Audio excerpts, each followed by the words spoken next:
आज हम स्टार्ट करते हैं वेव ऑप्टिक्स।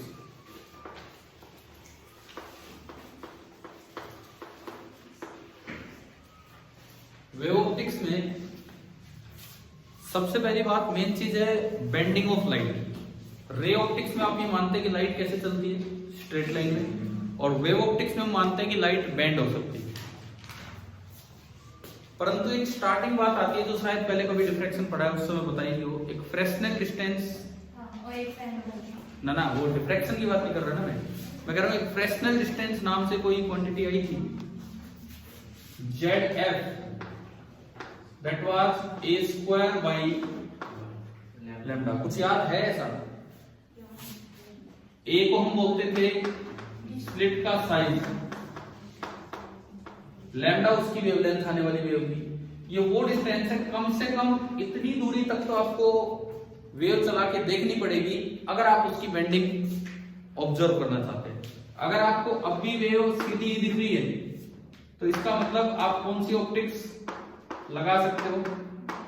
Ray optics. और इतनी डिस्टेंस चलाने के बाद अगर वेव बेंड होती नजर आ जाए तो इसका मतलब आप कौन सी ऑप्टिक्स के कॉन्सेप्ट लगाएंगे? इससे पहले तो पता ही नहीं लगेगा, ठीक है।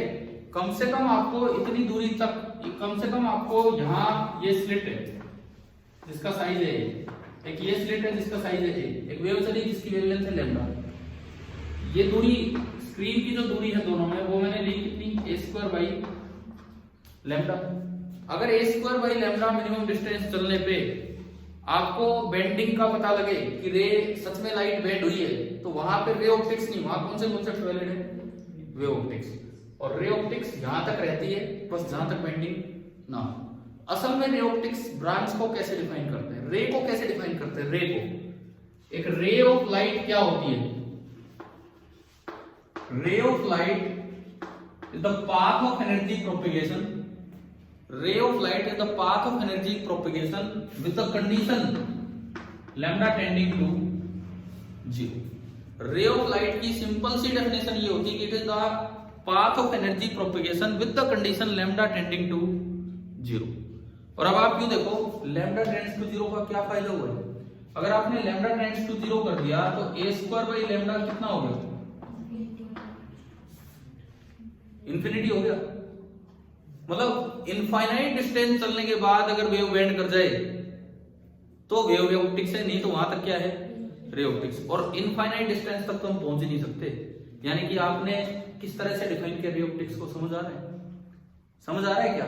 हमने ऐसा डिफाइन कर दिया कि कहीं भी रे बेंड ही नहीं हो पा रही, वो है रे ऑप्टिक्स। कितनी दूर लाइट चली जाए बेंड ही नहीं हो पा रही, मतलब जिस डायरेक्शन में एनर्जी जा रही है उसमें कंडीशन लगा दी lambda tends to 0। This is ray optics. अब इसको एक बार किताब से पढ़ते हैं कि कहां कैसे सवाल बन के आ सकता है। पेज नंबर 352 निकालिए अपनी बुक में,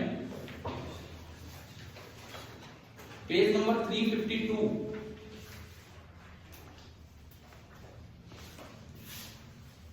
इसमें देखो ऊपर जो सबसे ऊपर जो चल रहा है पैराग्राफ, उसमें लास्ट की 3-4 लाइनें देखिए।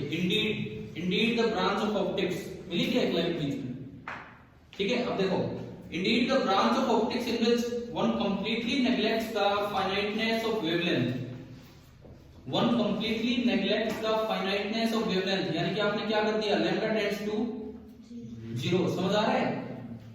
is called geometrical optics। इस ब्रांच को तो बोलते हैं geometrical optics। and a ray is defined as the path of energy propagation in the limit of wavelength tending to 0। ray of light क्या होता है? path of energy propagation with the limit lambda tends to 0। और जहां आप lambda tends to 0 लगा देंगे तो वो ऑप्टिक्स की ब्रांच क्या बन जाएगी? Ray optics. क्योंकि वहां लाइट बेंड ही नहीं हो पाएगी, इनफाइनाइट डिस्टेंस तक भी बेंड नहीं हो पाएगी। क्या ये पॉइंट ये अंडरलाइन कर लेना है 3-4 लाइनें, या मेंशन कर लेना, कैसे भी हो गया। अब एक बार आप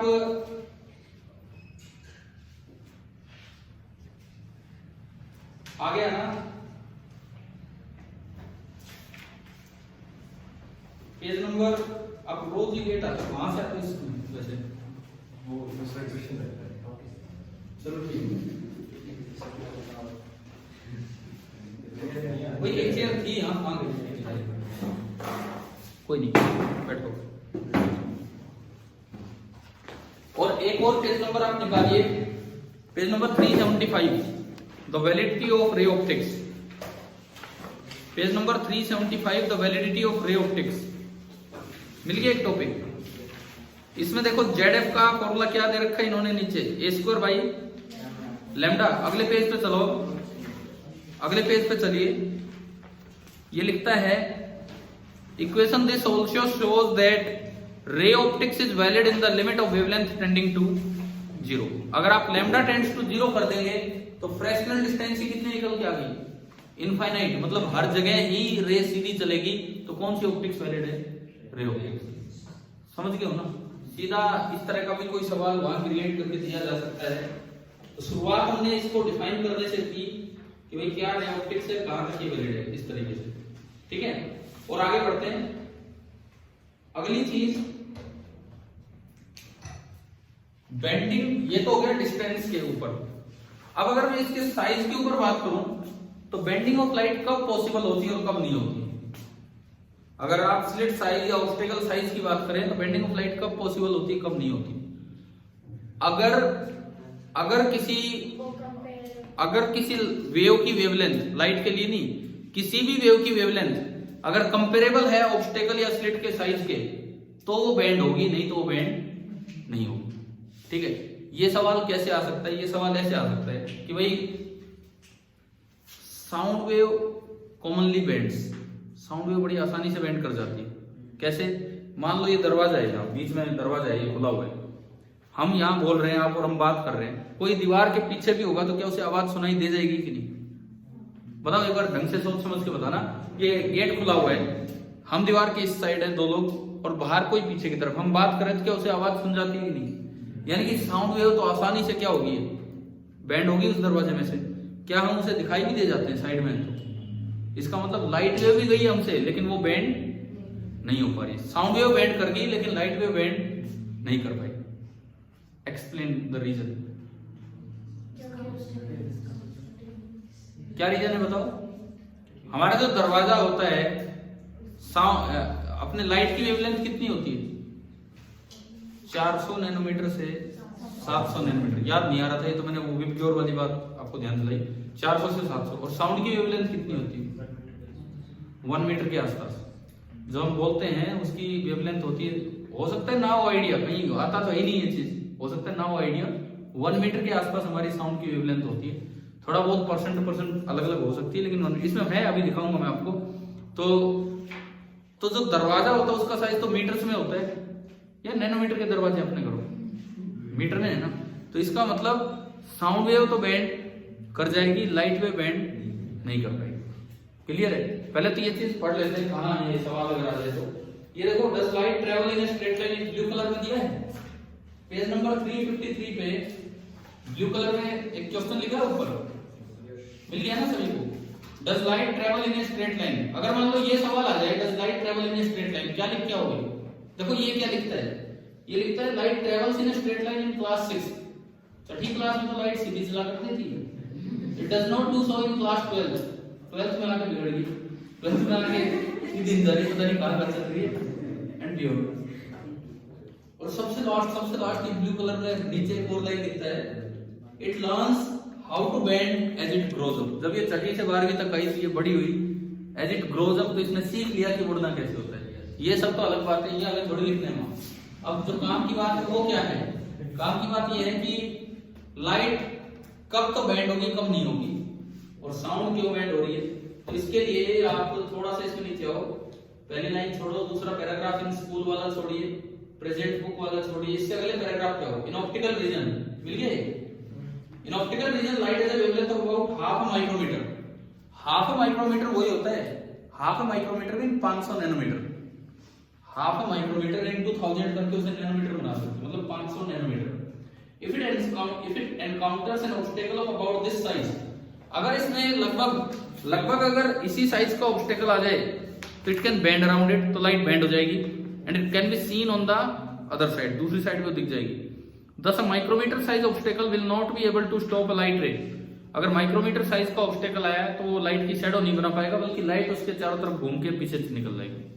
ठीक है। If the obstacle is much larger, however the light will not be able to bend to that extent and will not be seen to the other side. बीच में पूरा ही दरवाजा बंद कर दिया या कुछ और कर दिया, जो भी है, बड़ा ऑब्स्टेकल लगा दिया, तो क्या लाइट बेंड हो पाएगी वहां से? नहीं हो पाएगी। क्लियर है ये चीज? ऑब्स्टेकल की बात करो चाहे होल की बात करो, एक ही बात है, दोनों एक जैसी चीजें। उसके बाद this is a property of a wave in general and can be seen in sound waves too. Sound wave में भी ये प्रॉपर्टी लगाई जाती है। The sound wave of our speech has a wavelength of about 50 centimetre to 1 metre. 50 centimetre से लगभग 1 metre हमारी sound की वेवलेंथ होती है। If it meets an obstacle of size of few meters तो it bends around it and reaches the points behind the obstacle. जो भी obstacle है उसके पीछे भी साउंड पहुंच जाती है अगर इस साइज का ऑब्स्टेकल है, ठीक है।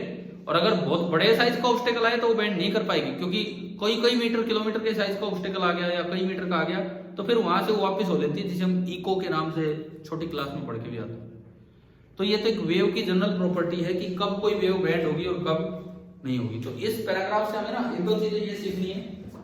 बेंडिंग किसी भी वेव में तभी हो पाएगी जब ऑब्स्टेकल का साइज उस वेव की वेवलेंथ के कंपेरेबल है। दूसरी बात, साउंड वेव जो हमारी साउंड है उसकी वेवलेंथ लगभग 50 सेंटीमीटर टू 1 मीटर होती है और लाइट की 500 नैनोमीटर के आसपास, ठीक है।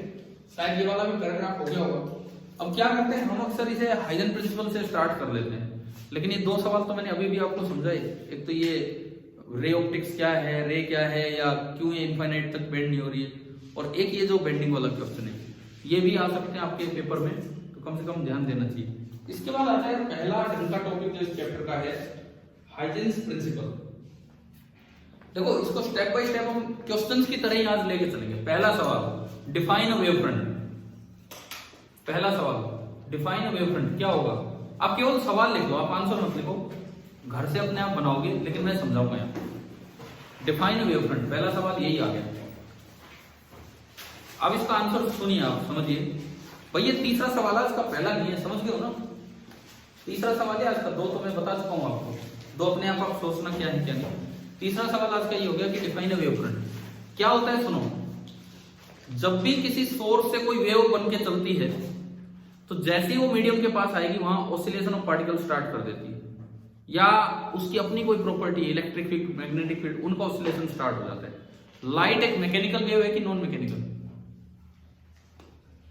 लाइट, क्या लाइट वैक्यूम में से चल सकती है? नहीं। फिर ये सूर्य देवता हमें रोशनी कैसे दे रहे? सुनो, बहुत पहले ये विवाद था, लोगों को लगता था वेव तो मैकेनिकल ही होगी, लोगों को लगता था कि वेव तो बिना मीडियम के तो आ ही नहीं सकती है, ये लगता था, ठीक है। जब ये ईएम वेव का पता लगा तो एक नई बात सामने आ गई। बोले ईथर नाम की चीज होती है जो संसार में हर जगह है, अलग ही ईथर है वो केमिस्ट्री वाला ईथर नहीं, पता नहीं कौन सा ईथर था, क्या था। तो बोले केमिस्ट्री में भी ईथर है, तो बोले इसको ए ईथर बोल दो, मतलब उसकी स्पेलिंग चेंज कर दी, ए और लगा दिया उसके आगे, बोले ये कैसा ईथर है। उसकी खोज में लग गए फिर कुछ साइंटिस्ट, माइकलसन एंड मोरले उनका नाम था। उन लोगों ने पूरा एक्सपेरिमेंट किया इंटरफेरेंस पे बेस्ड, लेकिन उसका नल रिजल्ट आया कि भाई कोई ईथर जैसी चीज नहीं है और वैक्यूम में से भी वेव चल के आ रही है। तो वहां पता लगा पहली बार कि नॉन मैकेनिकल वेव्स भी होती हैं। तो लाइट कैसी वेव है? Non mechanical wave. जब लाइट वेव चलेगी तो क्या क्या चीजें ऑसिलेट करेंगी? इलेक्ट्रिक फील्ड और मैग्नेटिक फील्ड, ईएम वेव वाले चैप्टर में बताया जाता है। अब देखिए, सुनिए, समझिए, जब यहाँ पे वेव आई, अब देख तो रहे नहीं हूं, मैं जरा बता रहा हूं, जब यहाँ पे वेव आई तो यहाँ पे इलेक्ट्रिक फील्ड अभी जीरो से स्टार्ट हुआ, वो अपने पॉजिटिव एक्सट्रीम में जाएगा, फिर वो बीच में आएगा, फिर नेगेटिव एक्सट्रीम में जाएगा, और फिर क्या होगा? जीरो होगा। थोड़ी देर के बाद वेव कहीं और पहुंच गई, ठीक है, थोड़ी देर के बाद कहीं वेव और पहुंच गई, लेकिन इसके जस्ट बाद में देखता हूं तो ये जीरो से ऊपर जा चुका था फील्ड, और यहाँ जीरो से स्टार्ट हुआ, तो ये तो सेम फेज में नहीं है। थोड़ी देर बाद और आगे देखते हैं, ये जीरो से ऊपर जा चुका था, ये भी थोड़ा जीरो से ऊपर, लेकिन ये जीरो से स्टार्ट हुआ, ये भी सेम फेज में नहीं है। लेकिन थोड़ी और दूर जाएंगे आप, लैम्डा डिस्टेंस आगे चले जाएंगे, तो ये जीरो से स्टार्ट होगा और ये फिर दोबारा कहां से स्टार्ट होगा? जीरो से। तो ये दो पॉइंट्स किस में कहे जाएंगे? सेम फेज में। एक मीडियम में आप ऐसे सभी पॉइंट्स को ज्वाइन कर दीजिए जिनका फेज क्या है? बिल्कुल सेम है। जिनका फेज बिल्कुल सेम है उसे बोलते हैं क्या? Wave front. Wave front is a surface of constant phase. Wave front is a surface of constant phase. भाई कल आपका टेस्ट होगा केवल इस क्लास पे बेस्ड, कल एक टेस्ट भी होगा फिर क्लास भी होगी, केवल इस क्लास पे बेस्ड, मतलब आज जो मैं पढ़ा रहा हूँ इस पे नहीं, वो क्लास होगी ना, मैं कहता रहा आपको ये बोला है ना कल क्लास होगी, मैं कह रहा हूँ कल एक टेस्ट होगा न्यू बोर्ड पैटर्न के हिसाब से 20 नंबर का, 1 घंटे का, 1 घंटे में नहीं आप 45 मिनट में कर जाओ चाहे, ठीक है। 20 नंबर का टेस्ट होगा और केवल आज जो मैं पढ़ाऊंगा उस पर बेस्ड, ना उसमें इंटरफेरेंस आएगा ना कुछ और, ना उसमें पीछे का कुछ आना है। आज जो पढ़ा रहा हूँ बस जितना आज हो पाएगा वही, हाइजेन प्रिंसिपल और ये सब, ठीक है। 20 नंबर का सब्जेक्टिव पेपर, पिछली बार क्या हुआ था यार, वो 70 नंबर के पेपर दिए, उसमें कोई देने तो आ नहीं रहा था, कोई आ रहा है कोई जा रहा है, इस तरह का काम हो गया, लेकिन ये सभी को देना है। 4 3 7 4 11 3 14 2 16 2 18 और कोई एब्सेंट है क्या आज? कोई कौन? अंजलि एब्सेंट है, ठीक है। तो ठीक है, और कल का पूरा शेड्यूल मैं आपको बता दूंगा, अभी पहले हम चलते हैं आगे बढ़ते हैं। तो इसलिए मैं कह रहा हूं आज की क्लास ध्यान से अटेंड कीजिए ताकि कल आप कुछ लिख पाए कि क्या है क्या नहीं, ठीक है। वेव फ्रंट क्या होता है? This is the surface of constant phase. Book में देखो वो हाइजेन प्रिंसिपल टॉपिक के अंदर ही आपको लाइन मिल जाएगी, wave front is the surface of constant phase. Italic सी लाइन है, देखो इसमें अंडरलाइन कर लीजिए इसे।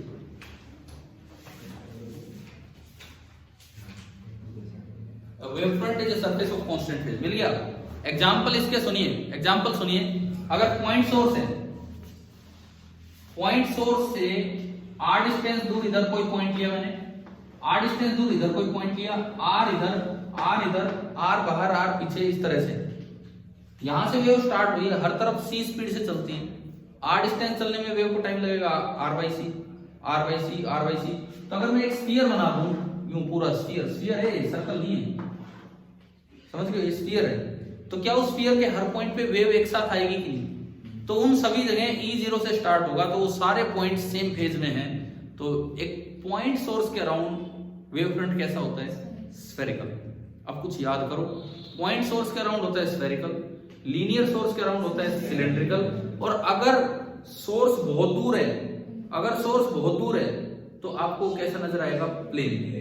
क्योंकि बहुत दूर है तो उसके बहुत बड़े स्फीयर या सिलेंडर बन के आएंगे, और उतने बड़ी चीज का छोटा सा पार्ट हमें कैसा दिखता है? प्लेन ही दिखता है। तो 3 बातें याद रखना, पॉइंट सोर्स का wave front spherical, linear source का वेव फ्रंट सिलेंड्रिकल, एंड दूर वाले सोर्स का वेव फ्रंट प्लेन। समझ आ गया? अगली चीज, अगर वेव फ्रंट की टर्म्स में एनर्जी प्रोपेगेशन बताया जाए, तो एनर्जी प्रोपेगेशन किधर होता है? वेव फ्रंट किस डायरेक्शन में चलता है? वेव फ्रंट उसी डायरेक्शन में मूव करता चलेगा जिस डायरेक्शन में एनर्जी प्रोपेगेट हो रही है। एनर्जी प्रोपेगेशन की डायरेक्शन थी लाइट रे की डायरेक्शन, यानी कि अगर ये वेव फ्रंट है और ये बाहर की तरफ बढ़ रहा है, तो लाइट रे किधर है? बाहर की तरफ। वेव फ्रंट चलता है एनर्जी प्रोपेगेशन की डायरेक्शन में, और एनर्जी प्रोपेगेशन की डायरेक्शन थी लाइट रे की डायरेक्शन। तो अगर ये वेव फ्रंट और ये बाहर बढ़ता जा रहा है, तो लाइट रे ऐसे, यानी कि लाइट रे और वेव फ्रंट के बीच का एंगल 90 डिग्री होगा। अगली 2 लाइनें पढ़ो, अगली 2 लाइनें, इससे अगली 2 लाइनें। The speed with which the wavefront moves outward from the source is called the speed of the wave। आपसे पूछा जाए कि in terms of wavefront motion speed of wave का क्या मतलब है, तो wavefront जितनी स्पीड से बाहर की तरफ मूव करेगा उसे क्या बोलेंगे? वेव की स्पीड ऑफ द वेव। उसके बाद energy of the wave travels in a direction perpendicular to the wavefront. हमने अभी थोड़ी देर पहले पढ़ा था, energy of a wave travels in the direction of light ray, energy of light travels in the direction of light ray, और ये लिखता है परपेंडिकुलर टू वेव फ्रंट। इसका मतलब लाइट रे और वेव फ्रंट दोनों क्या होते हैं? एक दूसरे के परपेंडिकुलर। समझ में आ गया? नहीं, लाइट रे और वेव फ्रंट ये भी आ सकता है। What is the angle between light रे एंड वेव फ्रंट? कितना होगा? 90 डिग्री। एक वेव फ्रंट पे 2 पॉइंट बता दे, एक वेव फ्रंट पे 2 पॉइंट दे दे, पूछ ले कि उसका फेज डिफरेंस कितना होगा। एक वेव फ्रंट पे 2 पॉइंट दे दे और पूछ ले उसका फेज डिफरेंस 0। एक वेव फ्रंट तो सरफेस ही कैसी है? Constant phase. स्फेरिकल जरूर थोड़ी हो, तो सिलेंड्रिकल, प्लेनर कुछ भी हो सकती है। एक वेव फ्रंट तो सरफेस ही कैसी होती है? कांस्टेंट फेज की होती है। तो अगर एक ही वेव फ्रंट पे 2 पॉइंट देके उसका फेज डिफरेंस पूछे तो कितना होगा? 0। समझ गए हो ना? ठीक है। पता नहीं यार ऐसी कौन सी बात कल पूछ ली जाए आपसे। मेरे पास इतना छोटा सिलेबस रहेगा कल का टेस्ट लेने के लिए, समझ रहे हो ना आप? आज 1 घंटे की क्लास में तो हो पाएगा, वो उस पर 20 नंबर का फिर टेस्ट होगा। इतना छोटा सा सिलेबस है तो अपना ढंग से करते रहिए। चले हम आगे बढ़े थोड़ा, ये रीडिंग आप करना, मैं तो जितना हो पाएगा अभी बता रहा हूं इसमें। अब देखिए अगला सवाल ये आ जाए कि भाई जो हाइजीन प्रिंसिपल है उसकी जरूरत क्यों पड़ी, what is the purpose of Huygens principle, what is the purpose of Huygens principle. एक तो इसका पर्पस देखो, क्या क्या पढ़ेंगे, क्या क्या पढ़ेंगे सुनिए।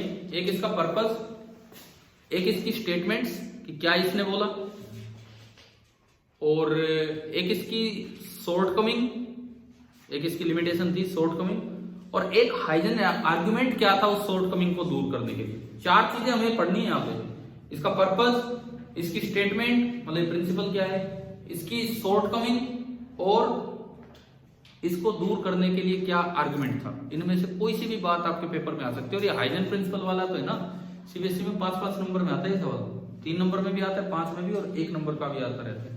ये 5 नंबर में कैसे आ जाता है, धीरे धीरे हम आगे बढ़ेंगे वो पूरी चीजें, ठीक है। या तो कल के पेपर में डाल दूंगा 5 नंबर का, टॉपिक ही यही है, 2-4 इन्हीं में से तो देना होगा, ठीक है। सुनो इसका पर्पस क्या था, सुनिए पहले समझिए इस चीज को। इसका पर्पस ये था, मैं बुक से थोड़ी देर में पढ़ाता हूँ, आप एक बार ये 4 चीजें मैं बता दूं यहाँ, उसके बाद हम बुक रीडिंग करेंगे क्या है ना।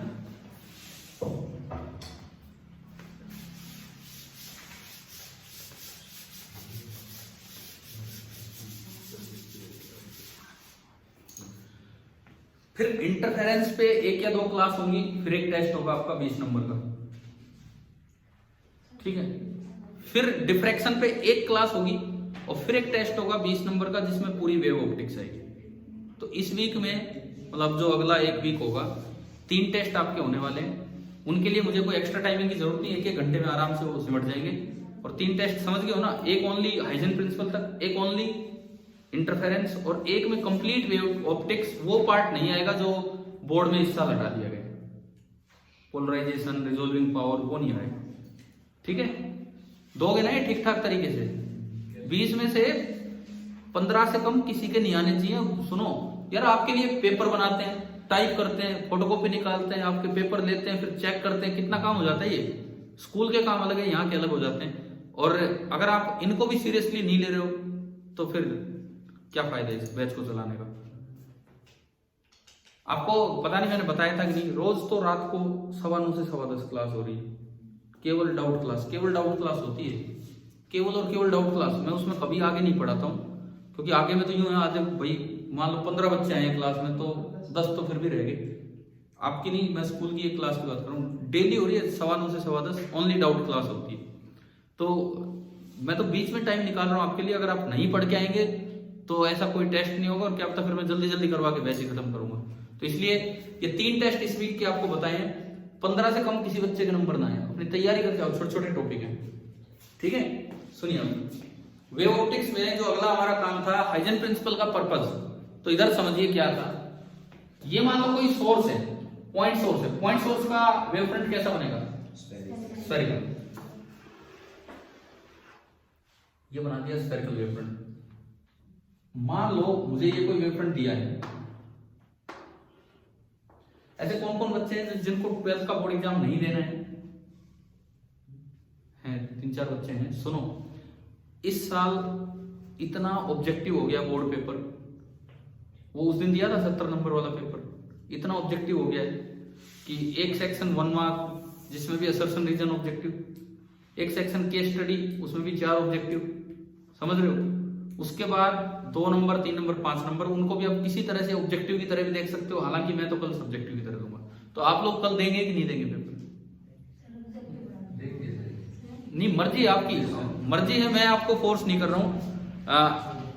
ये पेपर होगा बोर्ड पैटर्न के हिसाब से, ये वाला सब्जेक्टिव 3 होने के बाद फिर एक ऑब्जेक्टिव होगा, वो तो आप देना ही देना है। ये देना है कि नहीं देना आपको, वो आप देख लेना। देख लो देख लो देख लो, इधर देखो, ये कोई सोर्स है यहाँ पे रखा है, किसी भी टी टाइम पे मैंने देखा तो वेव फ्रंट यहाँ पहुंच चुका है। ये सारे पार्टिकल सेम फेज में होंगे कि नहीं? बिल्कुल होंगे। इसको मैंने बोल दिया प्राइमरी वेव फ्रंट, इसको मैंने बोला primary wave front, and this is the wave front at t equal to 0। This is the wave front at t equal to 0। Clear ना यहाँ पे, ठीक है। उसके बाद सुनिए, हाइजन ने कहा कि प्राइमरी वेव फ्रंट से सेकेंडरी वेव फ्रंट कैसे बनेगा। मतलब अगर इस समय आपको वेव फ्रंट पता है तो थोड़ी देर के बाद अगला वेव फ्रंट बताना हो तो वो कैसे बनाते हैं, तो टाइम बाद। इन्होंने कहा एक प्राइमरी वेव फ्रंट का हर एक पॉइंट सोर्स की तरह काम करता है। हालांकि कोई सोर्स नहीं है, सोर्स तो यहां बैठे हैं, परंतु इन्होंने कहा ऐसे आप एज्यूम करो कि प्राइमरी वेव फ्रंट का हर एक पॉइंट एक सोर्स ऑफ सेकेंडरी डिस्टरबेंस का काम करेगा। ठीक है, पॉइंट सोर्स की तरह। चाहे प्राइमरी वेव फ्रंट स्फेरिकल हो तब भी ये सोर्स कैसे है, पॉइंट सोर्स।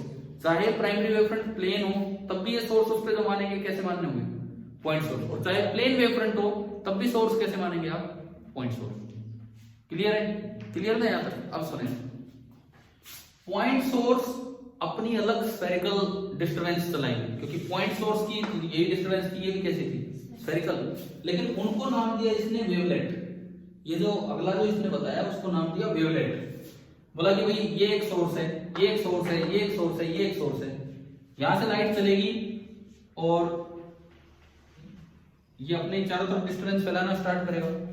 यहां से लाइट चलेगी, ये अपने चारों तरफ डिस्टरबेंस ये इस तरह से। लाइट की स्पीड v मान लो, c मान लो, कुछ भी मान लो। t इक्वल टू 0 पे वेव यहां थी। मैं टो टाइम बाद की बात करता हूं, टो टाइम बाद, टाउ टाइम बाद। तो वेव हर डायरेक्शन में इधर जा रही थी, लाइट रे यूं थी ना, यूं। लाइट रे तो स्फीयर के परपेंडिकुलर होती है। ये जो वेव जा रही थी टो टाइम में कितना आगे जा रही और कितना पीछे जा रही, v टो तो आगे। अब आपने इसको सोर्स बोल दिया तो चलो ये v टो आगे भी, इसको सोर्स बोला तो ये भी v टो डिस्टरबेंस आगे भी, इसको सोर्स बोला ये भी v टो डिस्टरबेंस आगे भी। हाइजन ने बोला कि इनको आप सेकेंडरी वेव फ्रंट मत बोलो, इनको बोलो वेवलेट। बुकलेट क्या होती है, एक बुक का छोटा पार्ट, ऐसी वेवलेट किसी वेव फ्रंट का छोटा सा पार्ट। फिर इसने कहा टो टाइम बाद ये डिस्टरबेंस यहां पहुंच गई, ये डिस्टरबेंस यहां पहुंच गई, ये डिस्टरबेंस यहां पहुंच गई। आप इनको टेंजेंशियली ज्वाइन कर लीजिए फॉरवर्ड डायरेक्शन में। और ये इसने बताया कि नया वेव फ्रंट है कितने टाइम बाद, टो टाइम। हाइजन ने एक थ्योरेटिकल तरीका बताया कि कभी भी आपको कोई भी वेव फ्रंट दिया हो, चाहे वो स्फेरिकल हो, चाहे सिलेंड्रिकल हो, चाहे प्लेनर हो, उसका हर पॉइंट किस तरह काम करेगा, point source of secondary disturbance. उनसे चलाओ स्फेरिकल वेवलेट और उन सभी स्फेरिकल वेवलेट्स को फॉरवर्ड डायरेक्शन में ज्वाइन कर दो, वो आपका क्या बन जाएगा, secondary wave front at time tau. तो इसका पर्पस क्या था हाइजन प्रिंसिपल का, कि लेटर टाइम टो पे वेव फ्रंट कहां होगा, कैसा होगा वो बनाना। इसकी शॉर्टकमिंग क्या दिख रही है आपको बताओ, इसकी शॉर्टकमिंग ये यार ये बोर्ड में आ जाए, हाइजन प्रिंसिपल बच्चा पढ़ के चल गया वहां आ रही है शॉर्टकमिंग 2 नंबर के पेपर में और उसका आर्गुमेंट, तो फिर ये काम नहीं देगा ना, इनसे नंबर आने वाले हैं। शॉर्टकमिंग सुनो अब क्या थी, इधर सुनो। अगर आपने इसको डिस्टरबेंस बोल दिया ना, अगर आपने इसको सोर्स बोल दिया तो सोर्स एक ही डायरेक्शन में वेव थोड़ी चलाएगा। जब ये सोर्स था तो इसने हर तरफ वेव नहीं चलाई। तो अगर ये सोर्स है तो वेव आगे गई तो वेव पीछे भी आएगी, ये भी सोर्स है तो वेव पीछे भी आएगी, हर तरफ वेव जाएगी। तो अगर आप टो टाइम बाद एक वेव बनाना चाहें तो क्या एक और वेव नहीं बन जाएगी, एक और वेव फ्रंट नहीं बनेगा। ये इसको बोल देते हैं बैक वेव। तो इसकी शॉर्टकमिंग थी, बैक वेव भी बन जाती है इस मेथड से। अगला सवाल आता है कि हाइजन का क्या आर्गुमेंट था, हाइजन का क्या आर्गुमेंट था उस बैक वेव को रिमूव करने के लिए, क्या आर्गुमेंट था। आर्गुमेंट ये था, आर्बिट्रेरी अजम्पशन थी, अडॉक अजम्पशन, मतलब जिसका कोई लेना देना नहीं। हाइजन ने बस अपनी बात को सेटिस्फाई करवाने के लिए ऐसा बोल दिया। क्या बोला देखिए, कि ये ऐसे स्पेशल सोर्स होते हैं जिनकी जो सेकेंडरी वेव चलती है उनका एम्पलीट्यूड फॉरवर्ड डायरेक्शन में तो मैक्सिमम होता है, बैकवर्ड डायरेक्शन में 0 होता है। कोई उसके पास लॉजिक नहीं था, लेकिन मानना पड़ा भाई उसी से, क्योंकि ऐसा तो होता नहीं है इसकी एनर्जी जा रही है फिर पीछे भी आएगी, यहां से वेव से चल रही है तो आगे बढ़ेगी एनर्जी। ठीक है, तो इन्होंने कहा कि बैकवेव इसकी शॉर्टकमिंग थी। उन्होंने कहा कि ये जो सेकेंडरी सोर्स हैं ये कुछ ऐसे सोर्स होते हैं जिनकी वेव केवल फॉरवर्ड डायरेक्शन में तो चलती है मैक्सिमम एम्पलीट्यूड की, और बैकवर्ड डायरेक्शन में बिल्कुल 0 एम्पलीट्यूड की, इसलिए वेव पीछे जा नहीं पाती। इस अजम्पशन के पीछे कोई लॉजिक नहीं था उनका, बस ये था कि ताकि ये चीजें सेटिस्फाई हो। बाद में जब थोड़ा मैथमेटिक्स आया वेव थ्योरी में तब ये चीजें एक्सप्लेन भी हुई, लेकिन वो हमें नहीं पढ़ना, वो हमारे सिलेबस से बाहर की बात है। ठीक है, अब हम कुछ चीजें यहां से पढ़ते हैं, किताब से देखते हैं एक बार। देखिए जहां ऊपर ये स्टार्ट होता है नाउ, देखो एक तो बुक में देखो तीनों वेव फ्रंट दिखा रखे हैं।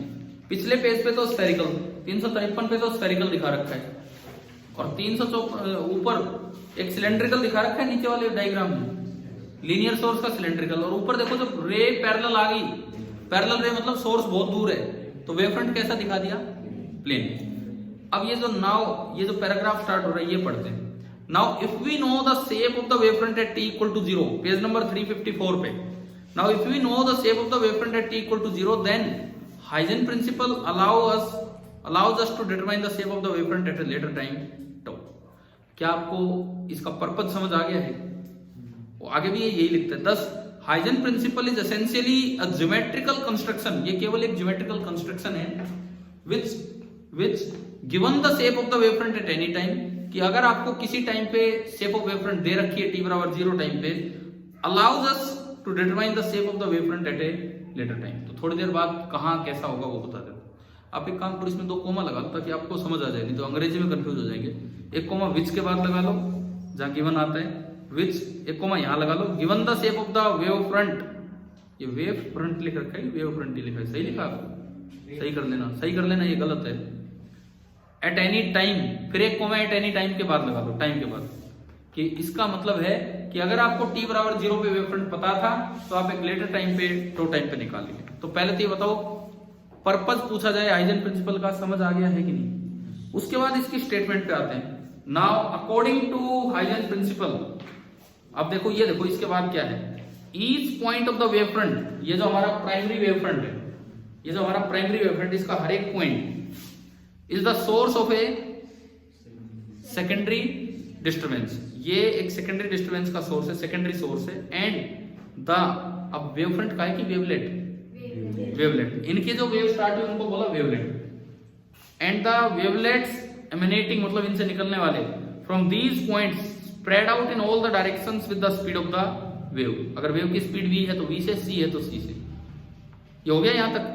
These wavelets emanating from the wavefront are usually referred to as secondary wavelet। इनको क्या नाम दिया जाता है? secondary wavelet। उसके बाद and if we draw a common tangent to all these spheres, अगर हम इन सभी पॉइंट्स पे कॉमन टेंजेंट डाल दें to all these spheres, we obtain the new position of the wavefront at a later time। ये चाहे 2 पॉइंट बना के लिख दो आप, पहला पॉइंट कि भाई हर पॉइंट एक सेकेंडरी डिस्टर्बेंस का काम करे और दूसरा पॉइंट एक कॉमन टेंजेंट सेकेंडरी वेवलेट के। समझ में आया ना? ये ढंग से लिखना आना चाहिए, हाइजेन प्रिंसिपल पूछा जा सकता है। और ये डायग्राम देखो, ये नीचे दिखा रखा है जैसे मैंने बनाया वैसे। हो गया ये तो, इसने वेव की स्पीड v मानी, t बराबर 0 पे बीच वाला ये डायग्राम है, तो टो टाइम बाद थोड़ा आगे बना दिया, ये नया वेव फ्रंट हो गया। समझ आ रहा है डायग्राम जो इसमें दिखा है बुक में? अब थोड़ा और नीचे आओ। The above model has one shortcoming. क्या ये लाइन मिली क्या आपको? हाँ भाई मिल गई। The above model has one shortcoming, इसकी एक शॉर्टकमिंग भी है। We also have a back wave which is shown as d1 d2। वो तो आपको डायग्राम बनाने मैंने यहाँ दिखा दिया, क्लियर है? ये इसकी शॉर्टकमिंग है। शॉर्टकमिंग क्यों है? क्योंकि ऐसा हो नहीं सकता ना कि इस सोर्स से लाइट जा रही है उल्टी भी आ रही है, इस सोर्स से जाएगी तो दूर ही जाएगी। अब इसका आर्ग्यूमेंट क्या था वो सुनिए। Huygens argued that the amplitude of secondary wavelet is maximum in the forward direction and 0 in backward direction. By making this ad hoc assumption, he could explain the absence of back wave। ये सीधे सवाल आ सकते हैं as it is, shortcoming क्या थी और उसका Huygens ने क्या रिमूवल दिया, क्या आर्ग्यूमेंट दिया। हालांकि आगे लिखते हैं कि सेटिस्फैक्टरी नहीं था, तो आगे चल के वेव थ्योरी से फिर ये एक्सप्लेन हो। चलो भाई अब ये बताओ, हाइजन प्रिंसिपल समझ आ गया कि नहीं? वेव फ्रंट समझ आ गया? वेव फ्रंट क्या होता है? Surface of constant phase. Wave की स्पीड का क्या मतलब है? वेव फ्रंट कितनी स्पीड से बाहर जा रहा है वो वेव की स्पीड है। वेव फ्रंट और लाइट रे के बीच का एंगल कितना होता है? 90 डिग्री। हाइजन प्रिंसिपल का पर्पस क्या था कि अगर आपको एक समय पे कोई वेव फ्रंट पता है, प्राइमरी वेव फ्रंट, तो थोड़ी देर बाद वेव फ्रंट की शेप क्या होगी, कैसी होगी। हाइजन प्रिंसिपल की स्टेटमेंट कि एक तो उसमें आप पॉइंट सोर्स मान लो, हर एक सेकेंडरी जो प्राइमरी वेव फ्रंट का हर एक पॉइंट उसको एक सेकेंडरी सोर्स मान लो, उससे बनाओ सेकेंडरी वेवलेट और उनको फॉरवर्ड डायरेक्शन में टेंजेंशियली ज्वाइन कर दो, वो आपका आ गया सेकेंडरी वेव फ्रंट। ठीक है? उसकी शॉर्टकमिंग बैक वेव, उसको रिमूव कैसे किया कि जो सेकेंडरी सोर्स है ऐसे सोर्स है कि इनका एम्पलीट्यूड, इनकी वेव का एम्पलीट्यूड फॉरवर्ड डायरेक्शन में तो मैक्सिमम होता है और रिवर्स डायरेक्शन में बैकवर्ड में 0, इससे इन्होंने दूर किया। ठीक है, क्लियर यहाँ तक। अगला काम आपके सिलेबस में बड़ा क्लियर लिखा होता है कि आपको पढ़ना है refraction and reflection of plane wave front only, केवल और केवल प्लेन वेव फ्रंट। आपको कर्व्ड वेव फ्रंट का रिफ्लेक्शन रिफ्लेक्शन नहीं पढ़ना है, लिखा हुआ उसमें केवल प्लेन वेव फ्रंट का पढ़ना है। जो जो टॉपिक यहाँ है वही करने हैं। इसमें देखो, एक तो है refraction of a plane wave at a plane surface ही है ये। पहले तो हम इस टॉपिक पे आते हैं, रेयरर मीडियम पे, डेंसर मीडियम पे, और फिर आएंगे रिफ्लेक्शन पे। डॉपलर इफेक्ट नहीं है सिलेबस में, तो मतलब हमारा आज का टारगेट है डॉपलर इफेक्ट से पहले पहले तक का काम कर देना। डॉपलर इफेक्ट नहीं है आपके बोर्ड के सिलेबस में। ठीक है, तो ये 2-3 टॉपिक है, यहां तक हम पूरा करने की कोशिश करेंगे। चलें स्टार्ट करें। सबसे पहले आता है refraction on the basis of wave theory. Huygens principle के अकॉर्डिंग रिफ्रैक्शन हम कैसे समझाएं वो हम समझेंगे।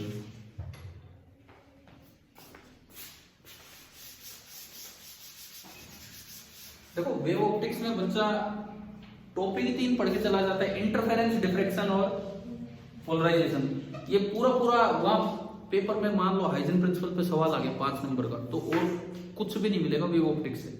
इतने ही तो नंबर की यूनिट होती है मुश्किल से, एक सवाल ही आ गया अगर 5 का, तो और कुछ नहीं मिलना वेव से। फिर रे से भी तो आएगा, वो तो कंप्लीट ऑप्टिक्स का देते हैं पार्ट। तो जरूरी नहीं है कि वो चीज आपको नंबर दिलवाए, इंटरफेरेंस, डिफ्रैक्शन। ये भी ढंग से समझना है। हम क्या कर रहे हैं, सबसे पहले refraction at A denser medium. पहला टॉपिक जो हम समझ रहे हैं यहां से, refraction at A denser medium.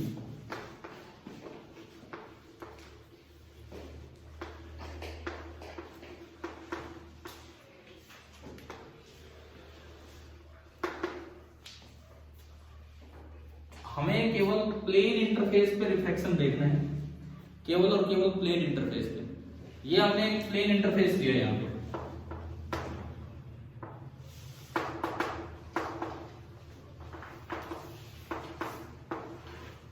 ये वाला मीडियम कैसा माना आपने, डेंसर, और ये रेयर। इस क्वेश्चन में केवल डायग्राम के ही बहुत नंबर होते हैं कि आप डायग्राम कितना ध्यान से बनाते हो। आपको एक प्लेन वेव डालनी है, कोई भी एक प्लेन वेव। देखिए, सपोज कीजिए दूर से वेव आ रही है, ये हमने डाली प्लेन वेव। पहला काम इंसिडेंट वेव फ्रंट बनाना। हम पढ़ रहे हैं refraction of a plane wave at a plane interface, जबकि दूसरी साइड कैसा मीडियम है, डेंसर मीडियम। पहला काम आपको प्लेन वेव बनानी होगी। ये तो प्लेन रेज है, वेव मतलब वेव फ्रंट। प्लेन वेव कैसे बनाएंगे, रेज के हमेशा अगर पैरेलल रेज आ रही तो वेव फ्रंट कैसा होगा, प्लेन होगा। इंसिडेंट वेव फ्रंट का क्या मतलब होता है, जब पहली रे इसको टच कर रही है उस समय जो वेव फ्रंट है, उस समय जो वेव फ्रंट है, इसको क्या बोलेंगे हम, इंसिडेंट वेव फ्रंट। ठीक है, अगर मैं इसको नाम दूं ए बी, तो अलग से हमें लिख लेना चाहिए कि जो ए बी है वो क्या है, इंसिडेंट प्लेन वेव फ्रंट। ठीक है, मान लो इस मीडियम में स्पीड है v1 और इस मीडियम में स्पीड है v2, तो कौन ज्यादा होगा, v1, क्योंकि ये रेयर मीडियम है और ये denser. It means v1 is greater than v2। ठीक है, एंगल ऑफ इंसिडेंस क्या होता है, एंगल ऑफ इंसिडेंस क्या होता है, किस किस के बीच का एंगल। यहाँ मैं वेव की बात कर रहा हूँ, वेव फ्रंट की बात कर रहा हूँ। वेव फ्रंट की टर्म्स में एंगल ऑफ इंसिडेंस क्या होता है, एंगल ऑफ इंसिडेंस होता है इंसिडेंट वेव फ्रंट और सरफेस के बीच का एंगल। इंसिडेंट वेव फ्रंट और सरफेस के बीच का एंगल कौन सा है, रे का चक्कर ही नहीं। समझ गए ना एंगल ऑफ इंसिडेंस के, बाकी वो सेम है, आप रे से निकालो वही आएगा। देखो, मैं वो कंस्ट्रक्शन याद करना नहीं चाह रहा, पर फिर भी चलो आप डिमांड कर रहे हो कर देते। ये एक रे डाली आपने, आप इस एंगल को आई बोलते थे, ये परपेंडिकुलर तो 90 माइनस आई हो गया, 90 माइनस आई, और फिर ये 90, तो ये कितना बचेगा, आई ही बचेगा। समझ आया, ठीक है ना। तो मतलब वो उससे देखो इससे, लेकिन हम तो अपनी वेव थ्योरी चला रहे हैं ना, क्यों इस रे के चक्कर में चल। एंगल ऑफ इंसिडेंस आ गया समझ में। अब देखिए रिफ्रैक्टेड वेव फ्रंट कैसे बनेगा, रिफ्रैक्टेड वेव फ्रंट कैसे बनेगा वो सुनिए। यहां से जैसे ही वेव इस मीडियम में एंटर की, जैसे ही वेव इस मीडियम में एंटर करती है उसकी स्पीड कम हो जाती है। उसकी स्पीड कितनी हो जाती है, v2। किसी टो टाइम में इसको एक पॉइंट सोर्स मान लो, इधर स्पीड है v2, तो इस साइड जो वेव बनेगी कितने रेडियस का हेमिस्फीयर बनेगा टो टाइम बाद v2 इंटू टो, अभी तो पढ़ा था उसने v इंटू टो, यानी कि ये जो बना दिस इज स्फेरिकल वेवलेट, समझ गए हो? ये वेवलेट है, वेवफ्रंट नहीं है। Spherical wavelet of radius v2 into to.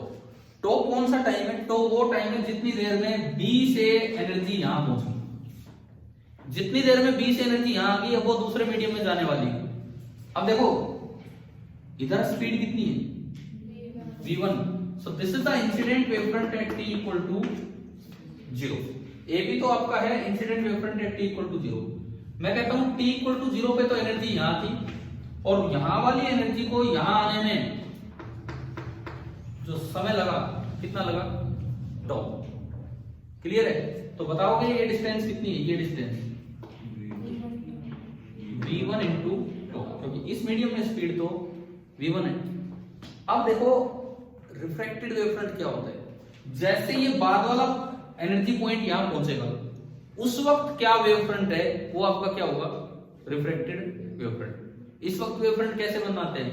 जो स्फेरिकल वेवलेट है उस पे क्या डाल दो आप? एक टेंजेंट, समझ रहे हो ना? जो भी स्फेरिकल वेवलेट आई है उस पे क्या डाल दीजिए? टेंजेंट डाल दीजिए। अच्छा v2 कम है कि ज्यादा है? कम है, तो ये जो गोला बनेगा, जो स्फीयर बनेगा, इसका रेडियस छोटा होगा, इसका रेडियस छोटा होगा। समझ आया? ठीक है। अब रिफ्रैक्टेड वेवफ्रंट का क्या मतलब है? जिस वक्त ये लाइट यहां पहुंची है उस वक्त क्या वेवफ्रंट है? उस वक्त वेवफ्रंट कैसे आएगा? जो आपका इधर वाला डिस्टरबेंस है वो यहां पे आ चुका है टो टाइम बाद, भाई t बराबर 0 पे यहां था, टो टाइम बाद वो एनर्जी कहां चुकी है? धीरे धीरे चलेगी, इन सब पे फैल चुकी है। आप यहां से क्या डालो? इस पे टेंजेंट डालो, यहां से इस वेवलेट पे, यहां से इस वेवलेट पे आप एक टेंजेंट डालो। क्यों? अभी क्या पढ़ा था हाइजन प्रिंसिपल में? हाइजन ने क्या बताया था कि जब भी कभी आपको टो टाइम बाद वेवफ्रंट चाहिए तो आप क्या कीजिए? जब भी कभी आपको टो टाइम बाद वेवफ्रंट चाहिए तो आप क्या कीजिए? जो भी वेव चली है उसकी एक वेवलेट बनाओ सेकेंडरी डिस्टेंस की, और किसी दूसरे पॉइंट से उस पर क्या डाल लो? Common tangent. दो वेवलेट है तो दोनों पे कॉमन टेंजेंट डाल लो। अभी सुनो, जस्ट ये वेव यहां पहुंची है, जस्ट ये वेव यहां पहुंची है, अब ध्यान से सुनना। टो टाइम बाद v1 टो डिस्टेंस चल के ये जो डिस्टेंस है यहां पहुंची है। जस्ट अभी अगर उसका वेवफ्रंट बनाओगे तो 0 रेडियस का बनेगा, वेवलेट बनाओगे तो भाई t बराबर टो टाइम पे तो वो वेव आई है, जबकि यहां की डिस्टेंस को चले हुए तो कुछ डिस्टेंस हो चुकी है, कितनी? v2 into 2।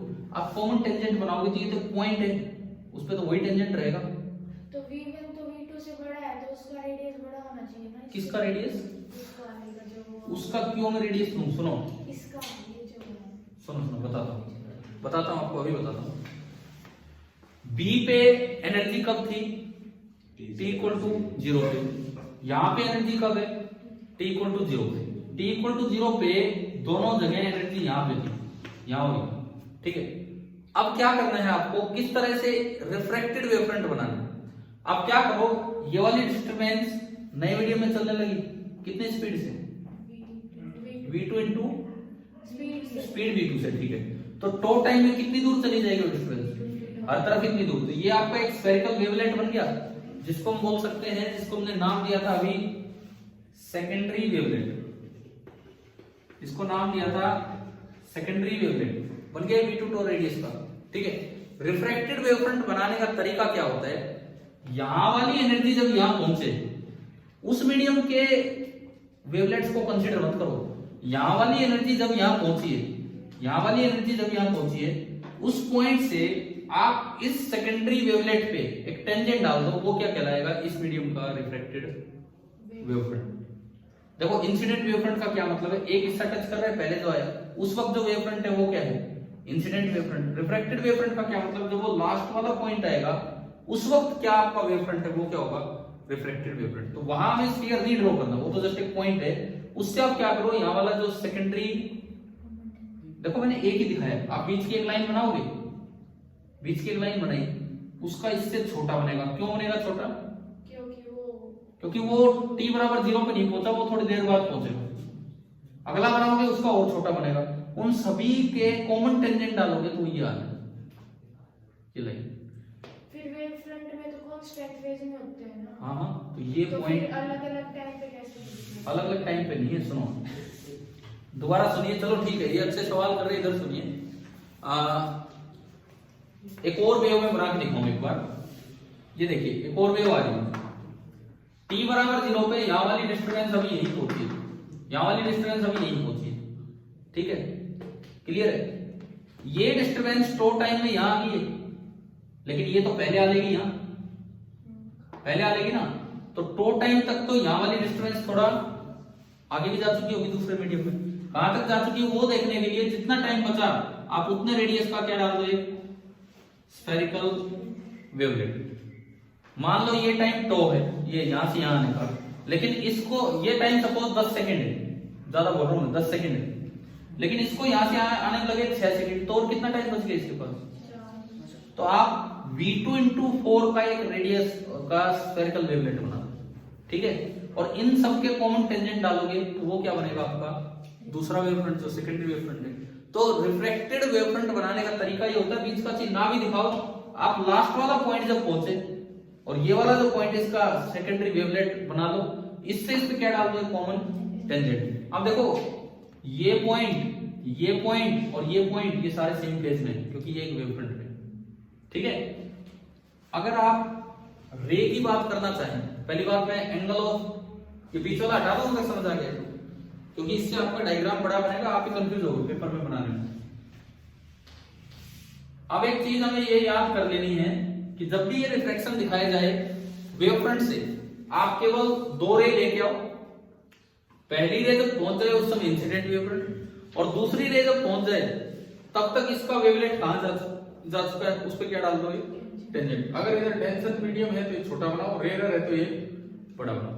अब रिफ्लेक्टेड वेवफ्रंट बन गया ये आपका बन गया reflected wavefront. Angle of reflection क्या होगा बताओ वेवफ्रंट के हिसाब से, कहां होगा एंगल ऑफ रिफ्लेक्शन इसमें?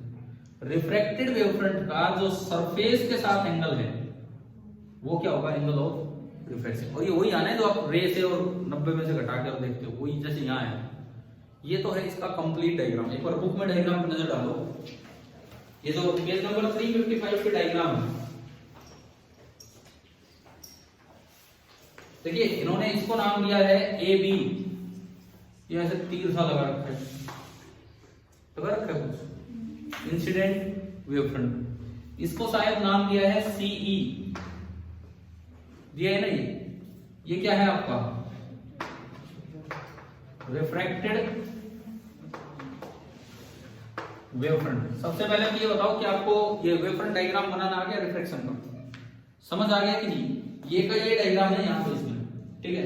अब अगर आप ये रे दिखाओ रे की तरह, तो देखो रे तो वेवफ्रंट के कैसे होती है, परपेंडिकुलर। तो ये जो जैसे यहाँ रे दिखाई ऐसी ही रे यूं चलेगी। आप खुद देखो क्या ये रे टुवर्ड्स द नॉर्मल बेंड होगी कि नहीं? कैसे? आपने रे दिखानी है, रे हमेशा वेवफ्रंट के क्या होती है, परपेंडिकुलर। तो आपने टेंजेंट के परपेंडिकुलर ये रेडियल लाइन डाली, ठीक है। ये अपने आप बेंड हो रही है टुवर्ड्स द नॉर्मल। और ये जो डिस्टेंस है ये इसका रेडियस है, तो ये डिस्टेंस कितना है v2 into टो, और ये डिस्टेंस कितना है v1 into टो।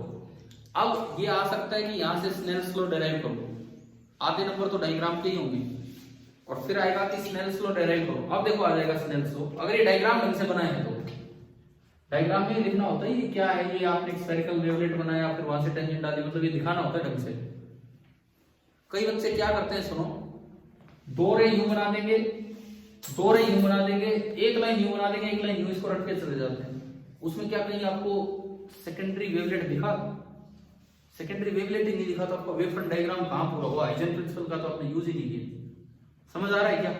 और भी अच्छा डायग्राम मतलब होता तो बीच में एक और वो बना के दिखाएं, बट छोड़ो इतना भी बहुत है। अब यहां से स्नेल्स लॉ लाना है। पहले मीडियम का रिफ्रैक्टिव इंडेक्स कितना होगा? c/v1, आप n से या mu से रिप्रेजेंट करते हो। दूसरे मीडियम का रिफ्रैक्टिव इंडेक्स कितना होगा? पहले मीडियम का c/v1, दूसरे मीडियम का c/v2। क्लियर? अब देखो साइन आई निकालो, यहां से साइन आई, ये लेंथ ए सी है, ये ऊपर वाली ट्रायंगल से आप साइन आई बोलिए कितना है? परपेंडिकुलर अपॉन हाइपोटेन्यूज, परपेंडिकुलर कितना? BC और hypotenuse AC, BC upon AC। अब नीचे साइन R बोलो, परपेंडिकुलर AE और हाइपोटेन्यूज, हाइपोटेन्यूज होता है 90 डिग्री के सामने वाला एंगल। अब C को क्यों बोल रहा है हाइपोटेन्यूज? 90 डिग्री के सामने वाला एंगल AC दिख रहा है ना, ये एंगल 90 डिग्री है, या ये तो साइन R आपका होगा AE अपॉन AC। एक बार तो ये बताओ क्या डायग्राम से ये दो चीजें समझ आ रही है कि नहीं? यार आपकी शक्ल देख के मुझे ऐसा लग रहा है जैसे बिल्कुल ही नई चीज पढ़ रहे हो, पहली बार ही पढ़ रहे हो क्या वेव फ्रंट डायग्राम? बताओ ना एक बार, क्या पहली बार ही पढ़ रहे हो क्या वेव फ्रंट डायग्राम? आते हैं वेव फ्रंट डायग्राम बनाने? ठीक है, क्या ऐसा तो नहीं था कि एग्जाम में आज तक हम ये दिखा के नहीं आते हैं स्फेरिकल वेवलेट? सही बनाए अभी तक? झूठ मूठ में हाँ मत भरना यार, देख लेंगे कल। क्योंकि मैं ये बता रहा हूँ, मैंने जब बच्चों के पेपर भी चेक किए कभी पहले भी, ये इस डायग्राम में गलती यही करते हैं, ये वेवलेट ही नहीं दिखाते कहीं, बस वो रट के आगे ये बना दिया और सीधा काम चल गया। अच्छा अब देखो स्नेल्स लॉ कैसे यहां से डिराइव होगा? साइन आई और साइन आर को डिवाइड कर दो, इक्वेशन 1 को 2 से आप डिराइव कर दीजिए, sine i upon sine r, कितना बचा? AC से AC गया, BC अपॉन AE, BC कितना है? V1 टो, और AE कितना है? V2 टो, टो से टो कैंसिल, क्लियर? AC पूरा का है, V2 का हो। AC नहीं, AE है, AE है ये का है V2 टो, ठीक है, क्लियर है ये चीज? आप 1/V1 को इधर ले आओ, 1/V1 into sine i is equal to 1/V2 into sine r लिख सकता हूं, दोनों साइड C से मल्टीप्लाई कर दो, तो ये बन गया C/V1 इंटू साइन आई, और ये C/V2 इंटू C/V1 को मैं N1 लिख सकता हूं, C/V2 को N2, तो मेरा लॉ आ गया N1 into sine i is equal to N2 into sine r, and this is our Snell's law. अब देखिए स्नेल्स लॉ डिराइव हो गया है कि नहीं, समझ आ गया सभी को? ये है स्नेल्स लॉ, इस तरीके से इसे निकालना।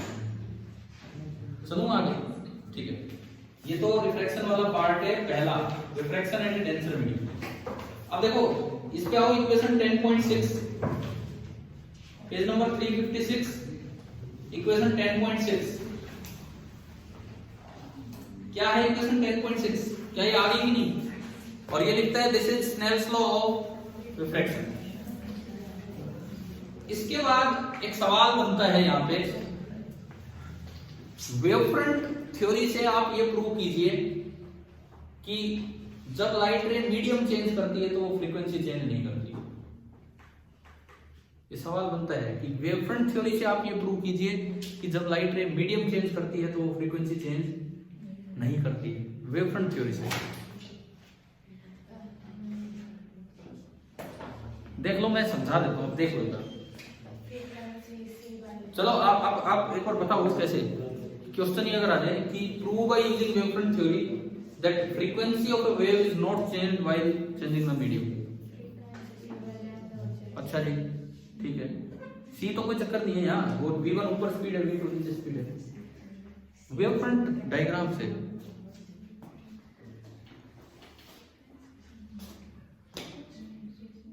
बताओ यार एक बार, मैं बुक से बाहर जा ही नहीं रहा हूं, तो सीक्वेंस है उसको फॉलो कर रहा हूं। आप अगली स्नेल्स लॉ से अगला एक पैराग्राफ पढ़ के बता दो, ये जो अभी आया था ना स्नेल्स लॉ प्रूफ, एक बार 2-4 लाइनें पढ़ो, फिर मैं समझाऊंगा आपको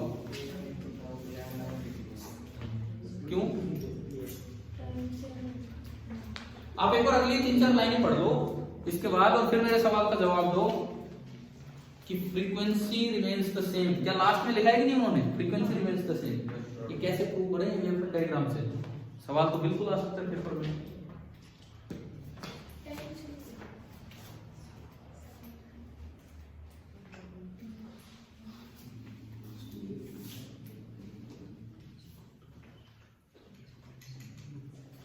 देखो मैं समझा देता हूँ, सुनिए इधर, जो इसने लिखा है मैं वही समझाऊंगा। एक बार ये समझने के बाद फिर पढ़ना होगा। पहले इधर देख लो वेवफ्रंट डायग्राम से कैसे समझाते हैं। आपने ये पढ़ा है कि एक वेव फ्रंट पे सभी पॉइंट सेम फेज में होते हैं, है ना। इधर ध्यान दो भाई, पीछे वाले आगे ध्यान दो। एक वेव फ्रंट पे सभी पॉइंट सेम फेज में होते हैं। t बराबर 0 पे ये वेव फ्रंट है तो a और b का फेज सेम होगा कि नहीं होगा।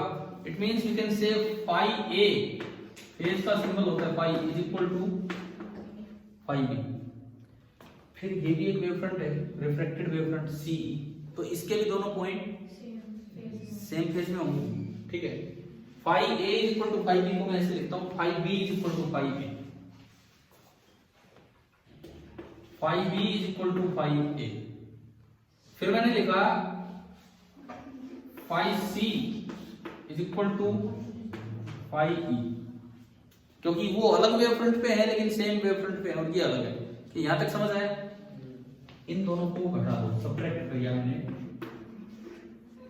तो मैं अगर 1 से 2 घटाता हूं, मैं अगर 1 से 2 घटाता हूं तो क्या आ रहा है? Phi b minus phi c that is equal to phi a minus phi e। यहां तक आया समझ में? ये चाहे कितना भी हो उतना ही इसे होना पड़ेगा। अगर मैं इसको पाई मान लूं तो ये भी पाई, इसको 2 पाई मान लूं तो ये भी 2 पाई, समझ गए हो? लेट, अब ये प्रूव करने के लिए मैं आगे बढ़ रहा हूं।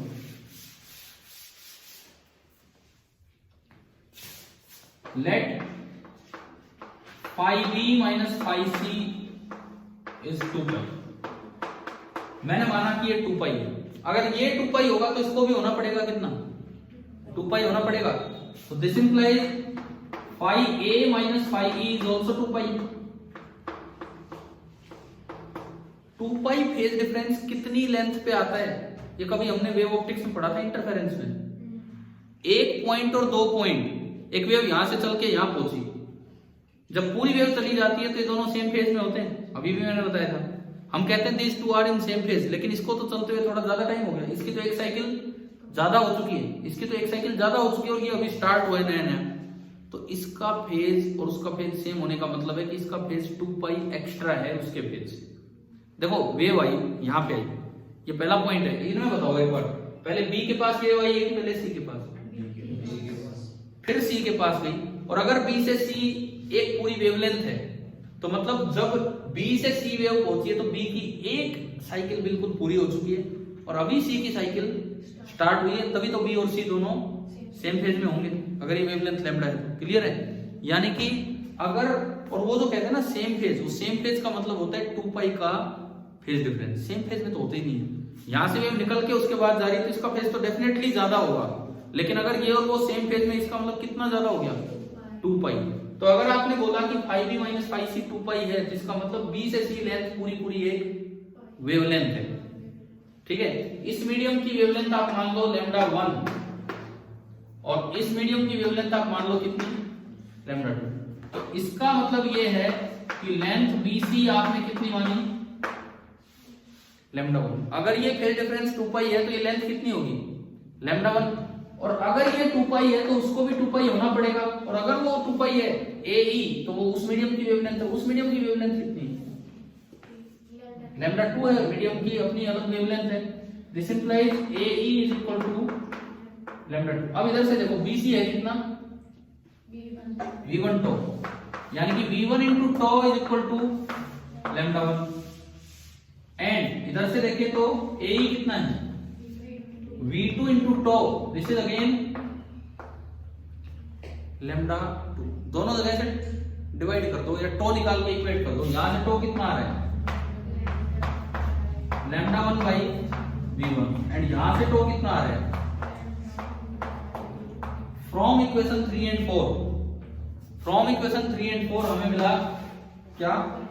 Lambda 1 by V1 is equal to lambda 2 by V2। V1 इस मीडियम की स्पीड है, V2 इस मीडियम की। अब हम एक फॉर्मूला जानते हैं, लैम्डा होता है V बाई न्यू। लैम्डा आपका होता है V बाई न्यू। मैंने माना इस मीडियम में फ्रीक्वेंसी न्यू1 है और इस मीडियम में फ्रीक्वेंसी कितनी है? न्यू2। तो जब लैम्डा होता है V बाई न्यू तो लैम्डा बाई न्यू होगा 1 बाई न्यू भाई, क्योंकि आपका लैम्डा 1 होगा V1 बाई न्यू वन, तो लैम्डा 1/v1 कितना हो गया? 1/ν1। सिमिलरली लैम्डा 2/v2 कितना हो जाएगा? 1/ν2। It means 1/ν1 is equal to 1/ν2 and it means ν1 is equal to ν2। अब यार इसको इन शॉर्ट एनसीईआरटी ने समझा दिया, मैंने थोड़ा आपको ढंग से मैथमेटिक्स दिखाते हुए बता दिया। ये यही लिखा होगा, मैं और कहीं और से थोड़ी बोल रहा हूँ। देखो इसमें क्या लिखा, मैं इनकी लाइनें पढ़ाता हूँ आपको। फर्दर मिल गया, फर्दर का है। Further, if lambda 1 and lambda 2 denote the wavelengths of light in medium 1 and 2 respectively, अगर lambda 1 और lambda 2 wavelength को रिप्रेजेंट करते हैं, and if the distance BC is equal to lambda 1, अगर BC lambda 2 है, lambda 1 है, तो AE को कितना होना पड़ेगा? lambda 2। ये इसने सीधा बता दिया, मैंने आपको समझाया है कि क्यों होना पड़ेगा। 2 पाई का यूज करके मैंने आपको समझाया कि अगर ये lambda 1 है तो उसको कितना होना पड़ेगा? lambda 2। क्यों होना पड़ेगा, क्या ये समझ में आ गया? ये एनसीईआरटी में नहीं लिखा क्यों होना पड़ेगा, उन्होंने डायरेक्ट लिख दिया, ठीक है। और उसके बाद बस फिर ये रेशियो लेकर रखा है। तो ये इन्हीं लाइनों की थोड़ी और बेटर एक्सप्लेनेशन है और इससे ये चीज प्रूव होगी। क्या आपको ये समझ आ गया है कि नहीं? ठीक है। इसके बाद देखो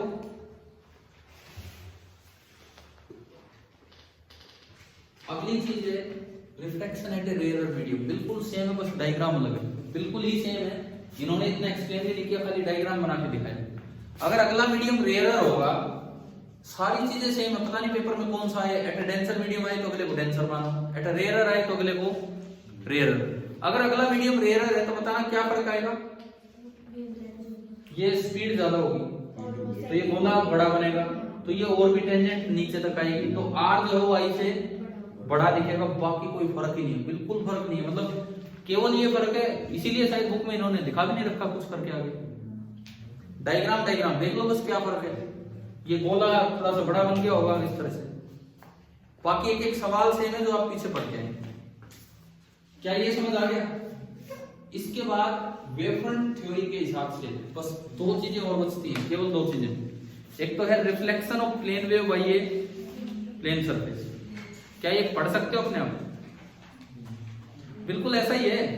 और उसमें प्रूव करना होता है आई बराबर आर, थोड़ा कॉन्ग्रेंट ट्रायंगल, थोड़ा सीपीसीटी इनका यूज होगा, लेकिन फिर वही बात है, डायग्राम ढंग से बनाना होगा। मैं एक बार डायग्राम समझा दूं आपको कैसे बनाए, समय है तो मैं बताऊं? टाइम हो गया इसलिए मैं पूछ रहा हूं, और कोई बात नहीं। और उसके बाद आखिरी बात है ये 3 डायग्राम। अगले पेज पे एक प्रिज्म, एक कॉन्वेक्स लेंस और एक कॉन्केव लेंस, उन पे कोई प्लेन वेव आई है तो उनके वेवफ्रंट डायग्राम कैसे बनेगी, ये आ सकते हैं बोर्ड पेपर में सीधे, तीनों डायग्राम आ जाए कुछ भी इस तरह का। उसके साथ हमारा ये पार्ट पूरा हो जाएगा। रिफ्लेक्शन वाला डायग्राम बताऊं कि नहीं बताऊं? नहीं कर लोगे अपने आप? ठीक है, रिफ्लेक्शन वाला डायग्राम ठीक है, तो आप कर लेना है अपने आप। और वो 3 डायग्राम और किसी को दिक्कत हो तो कल पूछ लेना, ये अगले 3 डायग्राम। अब कल का क्या होगा मैं आपको अभी बताता हूँ।